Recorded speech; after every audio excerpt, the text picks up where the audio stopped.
we have the January 6th hearing, so I'm going to cover some other stories while we wait for it to get started. They're probably going to be late. They always are. Westerners, my friend is Colombian. It says that Pedro and Francia Marquez will ruin the country. Their Colombian friend. Now, chat. Ryan Grimm posted this. He posted this, huh? This is the second place he posted it. You want to see the place he posted it first? In my goddamn replies. I saw that Florida Democrats tweeted, my sincerest hope is that Petro respects the Colombian Constitution and protects private property, freedom of the press, and the private industry that has brought Colombia so much prosperity in the past decades. And I replied, what the fuck is even the point of the Democrats? Serious question. Why does this party exist? And Ryan says, when it comes to views on Latin American left, there is only one party in Florida. And I said, just worthless losers, as if they were going to out anti-left the Republicans. He just won the majority of the vote in Colombia. Maybe make a play for the relatives that supported him. And he's like, they don't live in Miami.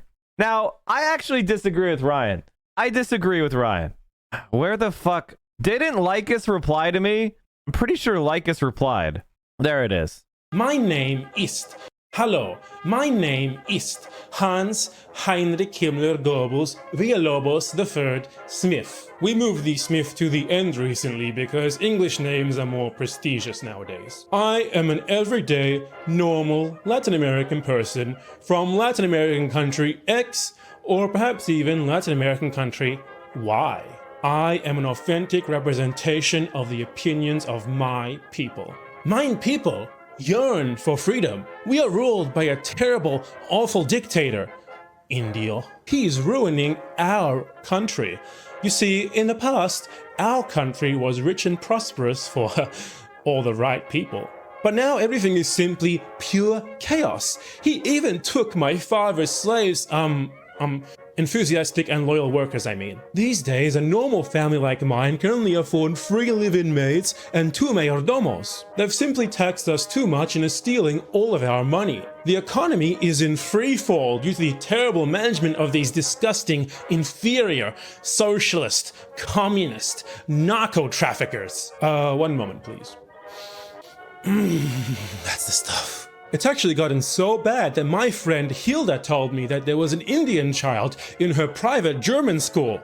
Ugh, they're simply being handed things they did nothing to earn. Why, recently an Indian family even moved into our street. And thanks to this terrible government, we can barely even afford the barbed wire that we need to keep our house safe from them. I mean, what's next? Are they going to seize our 5,000 acres of land? Which were, of course, earned fair and square by my esteemed grandfather, Hans Villalobos Heinrich Himmler Hitler, not a Nazi, the first. We simply have no idea what these madmen will do next. And I assure you that everyone else in my beloved homeland, Latin American country X, feels the same way. Please, Mr. President of the glorious United States of America, come to our aid. Heed our call, for I represent the authentic voice of our people. If you don't send in the troops soon, Indians might even be able to go on holiday to Florida.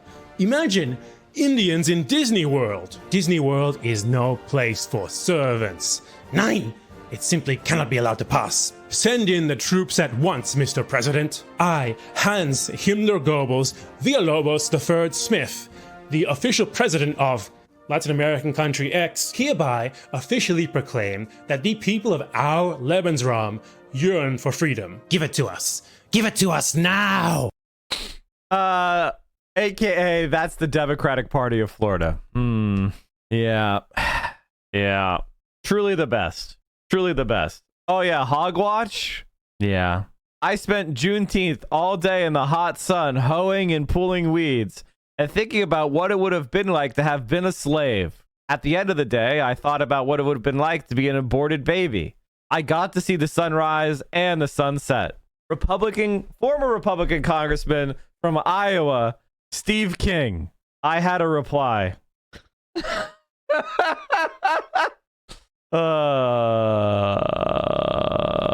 Fuck me, man. The Democrats.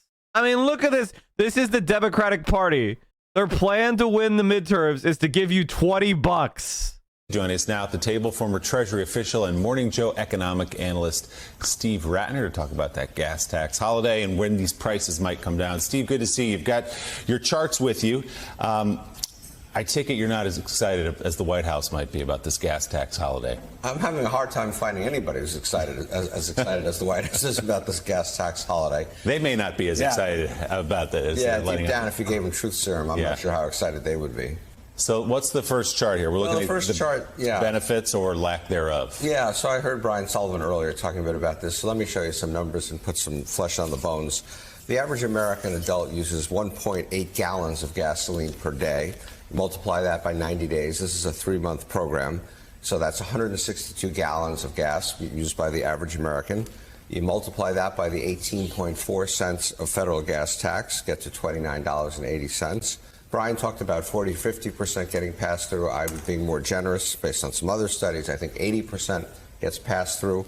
So what's the bottom line? The bottom line is the average adult American will save $23.85. This reminds me of a discussion, reminds me of the stimulus over COVID. These people who buy $12 pints of ice cream think $1,400 is some kind of life-changing amount of money for the majority of people. It's psychotic. I mean, they don't understand how much shit costs. They don't care. They're idiots. It's just talking points. That's all they want. Over a 3-month gas holiday. 3 months. 3 months. So 18 cents a gallon. That's what you end up in your pocket with, $23.85. So then, Steve, that raises the question, who does benefit from this exactly? The oil companies? From the gas tax holiday? Well, it's just, if you look at the next chart, you'll see that basically when you get into what constitutes the price of a gallon of gas at the pump, you'll see that the vast majority of the cost is the crude oil. And the rest of this is important, but not nearly as important as the crude oil. Now, the president talked yesterday about refining capacity and the problem of the refiners not refining enough gas, and he sent them letters, and he's having a meeting, or Jennifer Granholm is having a meeting. Jennifer Granholm, rather, is having a meeting.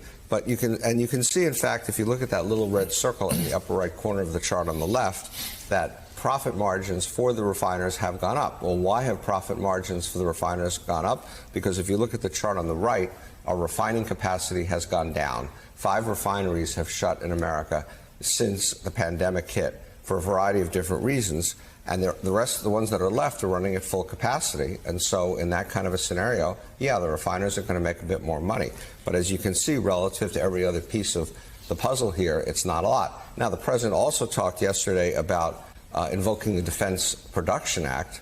But what are you going to tell them to do? They're producing at 100% virtually. Well, that's the other point, right? That the president is saying, I need your help on this, oil companies. I need your help. You got to refine. You got to pump more. They can't. They're going as fast as they can. Is it fair to say? It is exactly fair to say. As much oil as can be pumped in America certainly is coming out of the ground. As much as can be refined is being refined. And this is simply a supply problem. So let's talk about these big prices and consumption. What a high gas. And by the way, chat, here is, oh God, the RNC has already defeated them. The RNC has already defeated them. I know that we're having a debate right now about the gas tax holiday. I know how brutal this is on folks right now. And I know they need relief, which is why I've offered a middle-class tax cut for every American, $1,000 for working families, so that they can deal not only with rising gas prices, but rising health care costs and rising grocery costs. But for us to wow, thank God Barack Obama solved those problems. Suggest that 30 cents a day for 3 months is real relief, that's a real energy policy, means that we are not tackling the problem that has to be tackled. We are offering gimmicks when we're offering the same thing that John McCain's offering on the cheap. That means we're not presenting a truthful response to the challenges that we face in America. We can do better than that this time. I know that we're having a debate right now about the gas tax holiday. I know how brutal this is on folks right now.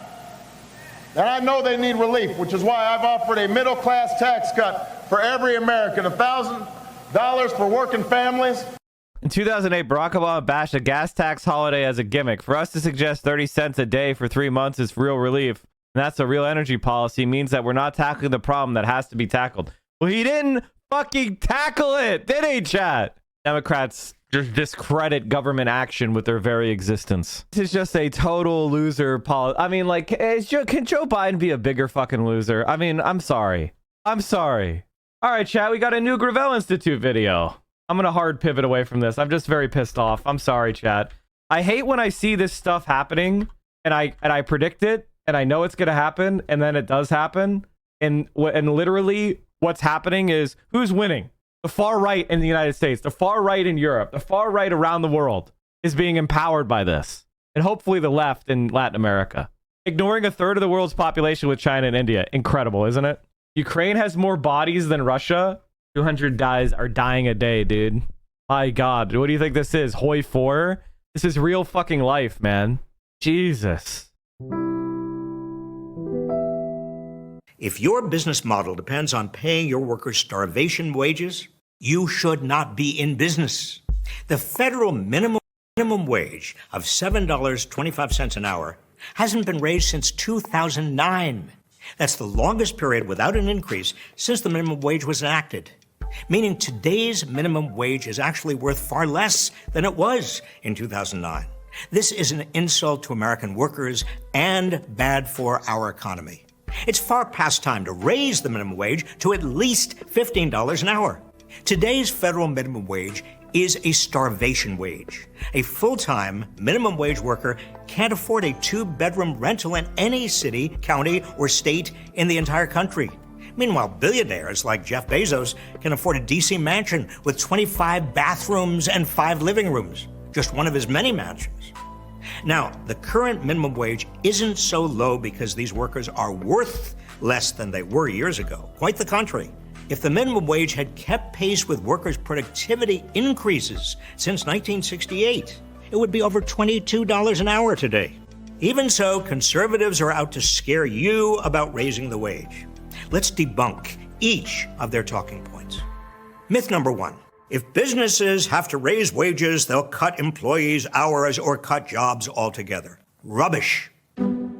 Since at least the 1930s, critics have argued that setting any minimum standard of decency at the workplace will raise employer costs and kill jobs. Child labor laws, the 40-hour work week, workplace safety laws. If we've learned anything over the years, it's that treating workers decently is worth the price. Besides, an abundance of research shows that increases in the minimum wage do not reduce the overall number of jobs. Researchers examined 138 state-level minimum wage increases and found that the number of low-wage jobs remained essentially unchanged in the 5 years following the increase. But workers were paid more. That's a job upgrade, not a job loss. And multiple studies have come to the same conclusion. When I led the fight to raise the minimum wage in 1996, many conservatives predicted huge job losses. Well, I'm happy to report that after the increase, almost 10 million low-wage workers received a raise, with no decline in overall employment. It's simply a myth that raising the wage automatically means lost jobs. Not to mention the benefits for workers themselves. Raising the wage to $15 an hour by 2025, as proposed in the Raise the Wage Act, would give 32 million workers a raise. Here's the bottom line. If your business model depends on paying your workers starvation wages, you should not be in business. Myth number 2. Small businesses won't be able to afford the higher wage and will be put out of business. Baloney. The fact is, a higher minimum wage can actually lower costs to small businesses. How? This is actually a really important point because when you raise wages, people don't quit their jobs as much. And one of the biggest expenses that businesses have is training new people. Like when you get a new employee, think about how long it takes you to really learn how to do your job. 6 months? How? Well, for starters, a higher minimum wage attracts more potential workers into the labor force, thereby giving employers more choice of whom to hire. This leads to higher productivity and better service. Better service means more satisfied clients and customers. Higher paid workers are also more likely to stick around. There you go. Saving businesses the hefty costs that come with recruiting, hiring, and training new workers. A study of the San Francisco airport confirms this. Researchers found that following a wage increase, a majority of workers who received a raise improved their overall performance. The higher wages even led to shorter airport lines. Researchers also found that employee turnover declined by 34%, saving an estimated $6.6 million a year. Smart business owners understand this. Henry Ford, after introducing the $5 day in 1914, when typical industry wages were less than half that, called it his best cost-cutting strategy because of the productivity boost that followed.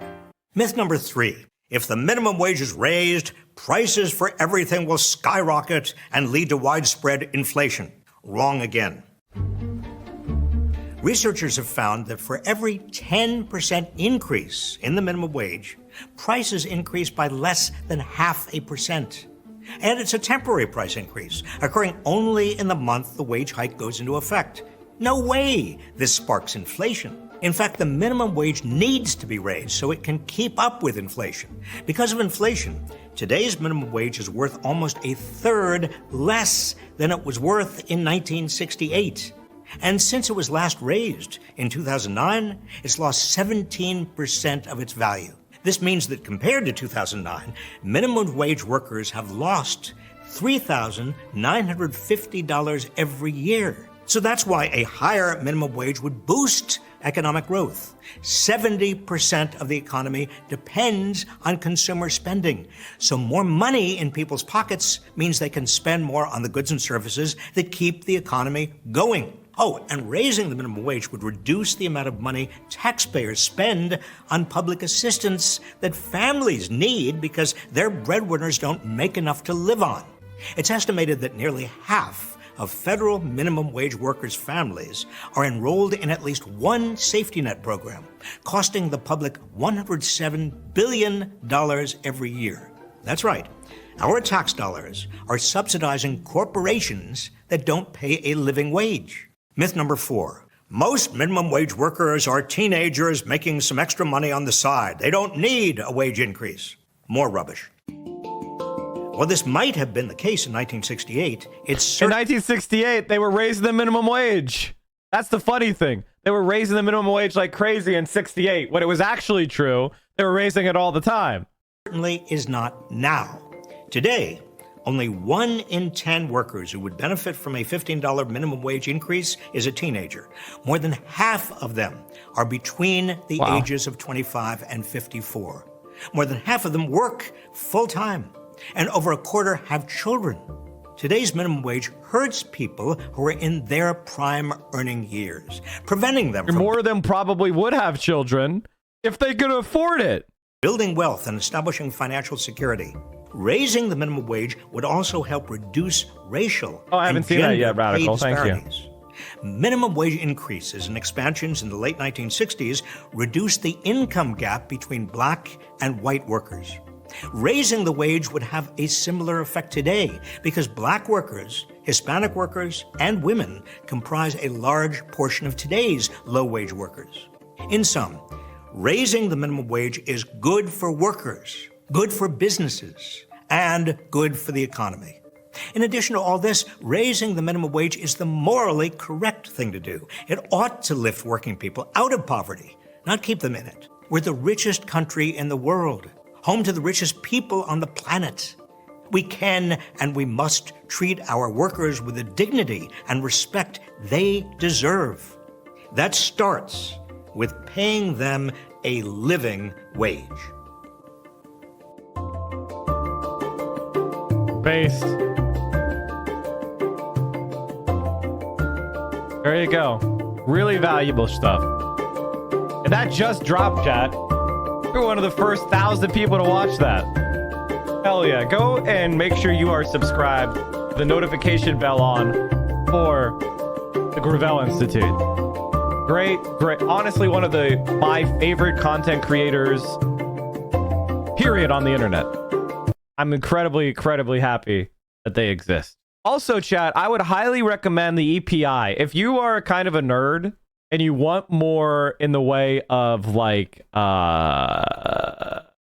wonky arguments for the left or left-wing positions, The EPI is a great source of that. 15 was what was necessary in 2009-10 when the fight for 15 began. 15 isn't enough now, and with landlords of all sizes, especially institutional investors, deciding to opportunistically reset and exponentially raise the rental market prices by several hundreds, thousands more per month, won't even cover rent in most places.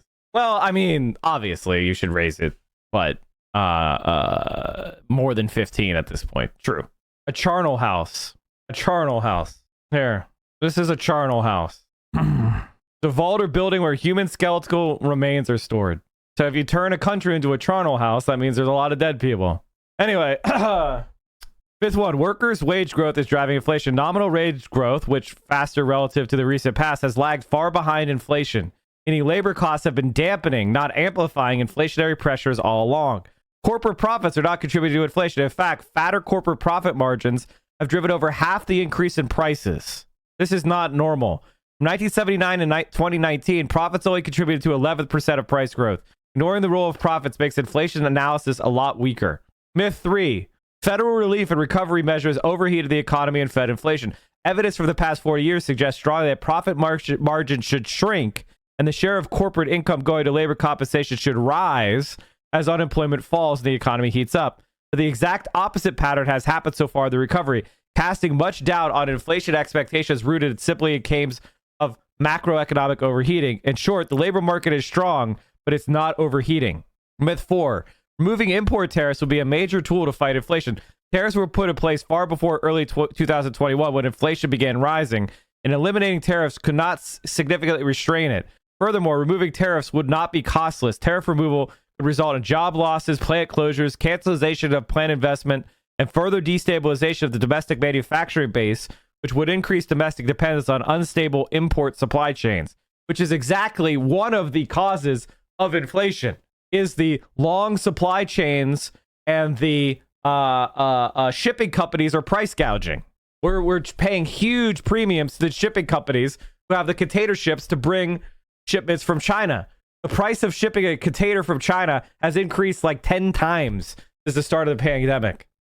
Investments in child and elder care would accelerate inflation. In fact, investments in child and elder care could help restrain inflationary pressures by subsidizing families' use of child and elder care, providing direct investment to providers.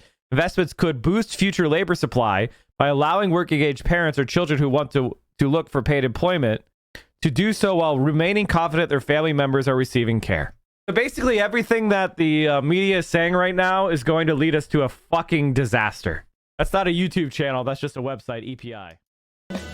Are you watching the stream unsubbed? You're making income inequality worse. You are doing anti-praxis. We are the only Twitch stream that will not accept scam advertisers, and I will never fuck you over by selling you crap.